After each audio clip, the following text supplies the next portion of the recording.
Hello students. BSc third year के students के भारी डिमांड पर बहुत सारे बच्चे बहुत परेशान हैं, क्योंकि तमाम सारे प्लेसेस पे, तमाम सारे स्कूल कॉलेजों में जो डिफरेंशियल ज्योमेट्री टेंसर का जो आधा हिस्सा है वो ठीक ढंग से नहीं पढ़ाया जाता है, या फिर टाइम कम होने के कारण छूट जाता है। तो तमाम सारे बच्चों का भारी रिक्वेस्ट आ रहा था कि सर डिफरेंशियल ज्योमेट्री में एमसीक्यू क्वेश्चन कैसे आएगा, इस पे थोड़ा सा कुछ आप वीडियो बना देते तो उस टाइप के कुछ क्वेश्चन भी मिल जाएंगे तो ज़्यादा अच्छा होगा। तो हमने सोचा कि डिफरेंशियल ज्योमेट्री पर हमें कुछ वीडियो बना देना चाहिए। हालांकि हम आपको बता दें कि डिफरेंशियल ज्योमेट्री वाले पार्ट से बहुत क्वेश्चन नहीं आ पाएगा। कुछ ऐसे रिजल्ट्स हैं जो आपको हमेशा याद रखने होंगे। छोटा मोटा एक दो कैलकुलेशन भी आ सकता है, जो अभी हम आपसे डिस्कस करेंगे कि इस तरह के कैलकुलेशन और इस तरह के क्वेश्चंस आ सकते हैं। कुछ थ्योरम्स हैं जो अपने आप में बेहद इंपॉर्टेंट हैं, वहाँ से क्वेश्चन अराइज हो सकता है। तो सबसे पहले तो हमारा ये एम होगा, पहले हम आपको थोड़ा सा बता दें कि आपका ये जो डिफरेंशियल ज्योमेट्री है ये होता क्या है। ठीक है, तो डिफरेंशियल ज्योमेट्री हम आपको बताना चाहते हैं। आप सभी लोग जानते हैं कि एक्चुअली जो डिफरेंशियल ज्योमेट्री है ये भी मैथमेटिक्स का अपना एक ब्रांच है, जो कर्व और सरफेसेस के नेचर की स्टडी करता है।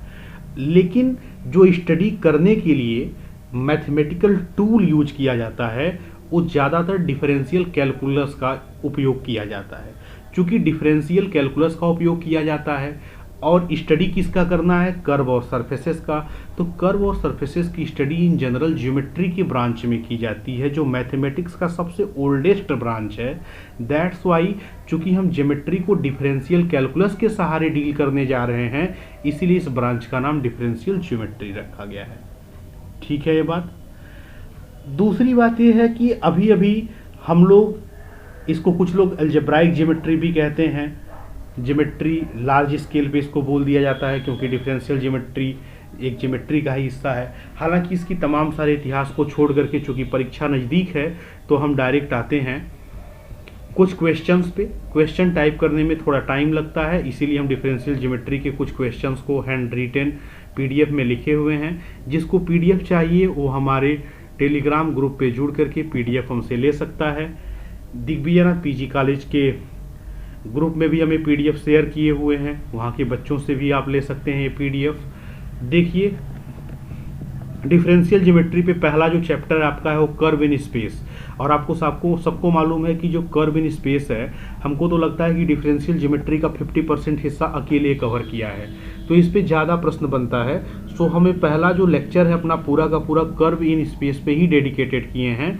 तो कर्व इन स्पेस के बारे में, इससे क्या क्या प्रश्न बन सकते हैं, आज हम इस पे थोड़ा सा डिस्कशन करेंगे। ठीक है, देखिए, कर्व इन स्पेस में किसी कर्व की लेंथ फाइंड आउट करनी, ये अपने आप में एक बड़ा इंपॉर्टेंट सा कंसेप्ट होता है कि हम लोग किसी भी कर्व का लेंथ कैसे फाइंड आउट करेंगे।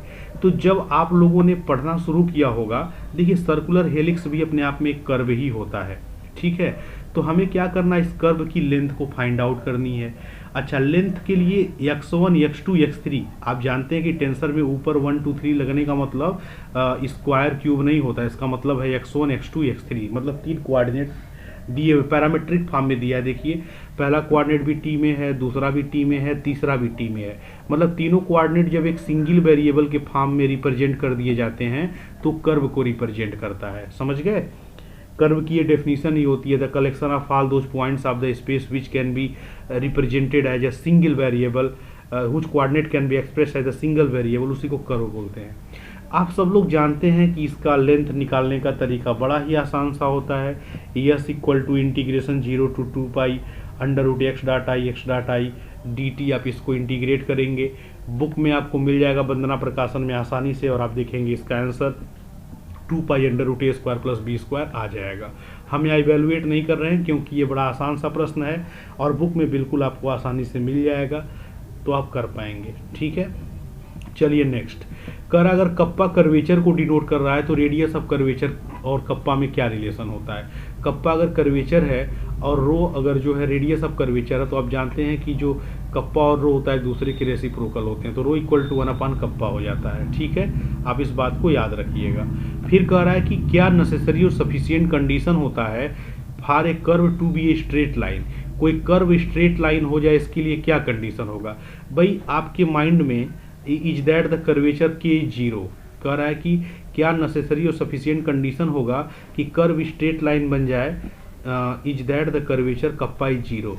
सिंपल सी बात है कि कोई भी कर्व अगर स्ट्रेट लाइन बनना चाहता है तो उसका कर्वेचर होना ही नहीं चाहिए, क्योंकि अगर किसी भी कर्व में कर्वेचर होगा तो कभी स्ट्रेट लाइन होगा ही नहीं, तो कर्वेचर ना होने के लिए कप्पा को जीरो होना पड़ेगा। अच्छा, अब ये बात है कि कप्पा तो कर्वेचर तो जीरो हो गया, लेकिन कर्व के कितने पॉइंट पे जीरो होना चाहिए? क्या कुछ पॉइंट पे जीरो हो जाए कर्वेचर तो उससे वो स्ट्रेट लाइन बन जाएगा?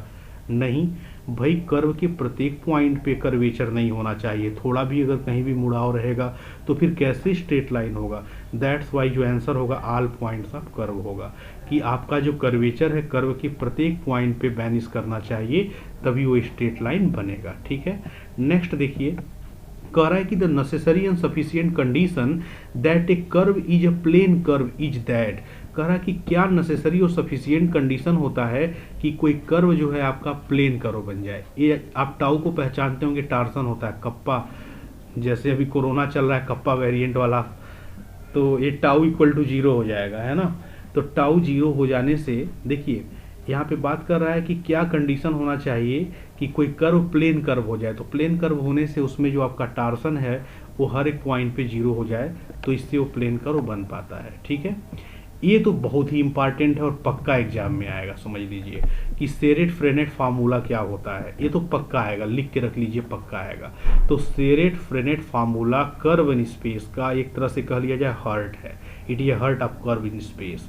दैट्स वाई ये फार्मूला पक्का आप खूब बढ़िया से देख लीजिए, क्योंकि ये फार्मूला तो पक्का एग्जाम में आना ही आना है।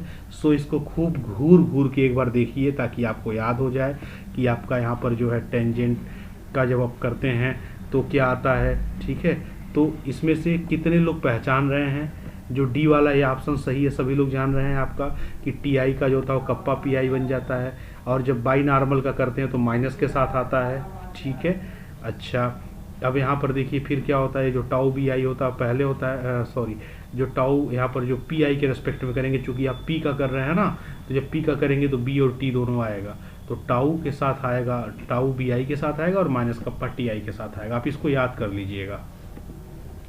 नेक्स्ट क्वेश्चन है, करा अगर थीटा और phi angles made with a fixed line in a space by the tangent and by normal respectively.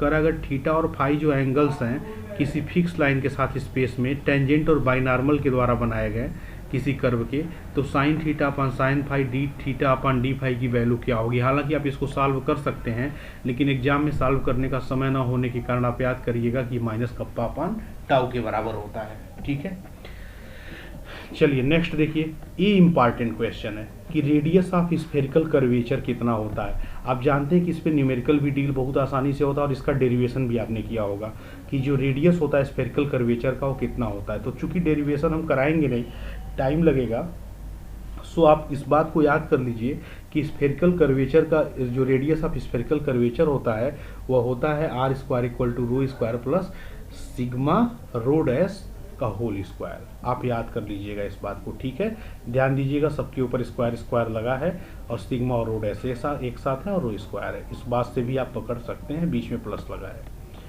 ठीक है, नेक्स्ट क्वेश्चन देखिए, कह रहा है कि नेसेसरी और sufficient condition that a curve to be spherical is that. कोई कर्व स्फेरिकल हो जाए इसके लिए नेसेसरी और सफिशिएंट शर्त क्या होनी चाहिए।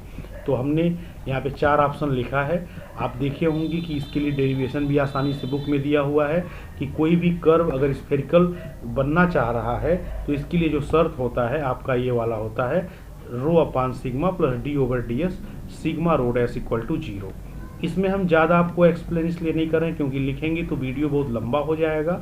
आप अगर इसका सॉल्यूशन देखना चाहते हैं तो वंदना प्रकाशन की बुक से देख सकते हैं। नेक्स्ट है the equation of oscillating plane of the curve at a point each.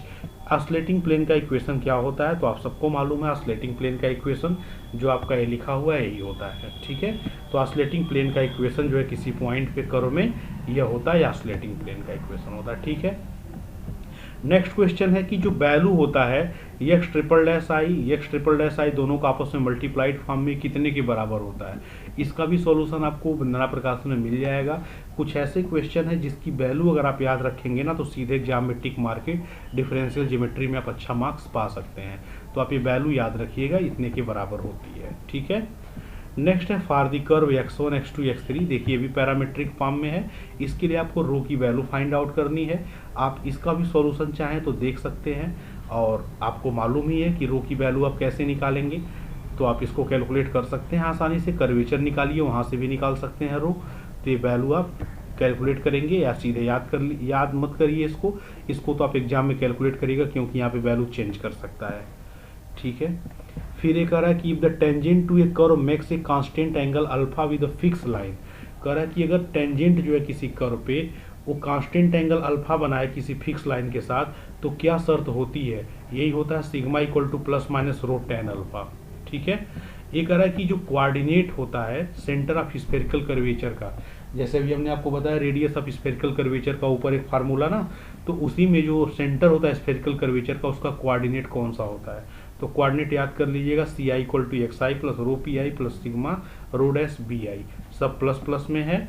ठीक है, इस बात को ध्यान दीजिएगा। और एक पी आई के साथ है और एक जो है बी आई के साथ कोफिशिएंट लगा है प्लस में।